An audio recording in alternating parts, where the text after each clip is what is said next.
যখন ইউনিলিভারের মতো কোম্পানিগুলি ভারতে বাইরে রাজত্ব করছিল, তখন একজন লোক বালতিতে করে 15 টাকা ডিটারজেন্ট বিক্রি করছিল। মানুষ তাকে নিয়ে হাসাহাসি করত, ঠাট্টা করত, কিন্তু তিনি মাত্র একটাই যা করে দেখিয়েছেন তা কোটি কোটি টাকায় করা সম্ভব নয়। তার নাম ছিল করশন ভাই প্যাটেল। এবং আজ আমরা কথা বলছি নির্মার। নির্মা এক ব্র্যান্ড নয়, তার এক মেয়ের নাম, যিনি একজন স্কুল শিক্ষিকা। গুজরাট থেকে সকালে স্কুলের চাকরি, সন্ধ্যায় হতে ডিটারজেন্ট তৈরি করা হতো। বাড়ির পিছনে একটি ছোট ঘর ছিল যেখানে ডিটারজেন্ট নিজেই তৈরি করত। তারপর বস্তা তুলে ঘরে ঘরে বিক্রি করা হতো।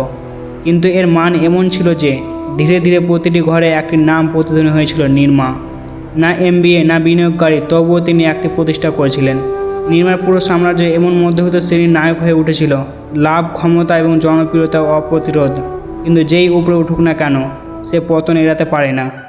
নির্মা ধীরে ধীরে টিভি থেকে অদৃশ্য হয়ে যেতে শুরু করে। পণ্যের উদ্ভাবন গতি কমে গেছে এবং বিশ্ব ডিজিটাল হচ্ছে। হুইট এবং এরিয়েলের মতো বিশ্বব্যাপী কোম্পানিগুলি ফিরে এসেছে, কিন্তু নির্মা একই পুরনো কৌশল আটকে আছে। ধীরে ধীরে মানুষ এটি ভুলে যেতে শুরু করে এবং একদিন সেই গতিও চলে যায়। তাই এই গল্পে একটা শিক্ষা রয়েছে: সময়ের সাথে সাথে পরিবর্তন হওয়া প্রয়োজন এবং সাফল্য স্থায়ী নয়। আপনি জানেন যে আপনি মাটি থেকে উঠে আকাশ ছুঁতে পারেন। উড়ার সময় বাতাসের দিক বোঝাও সমানভাবে গুরুত্বপূর্ণ।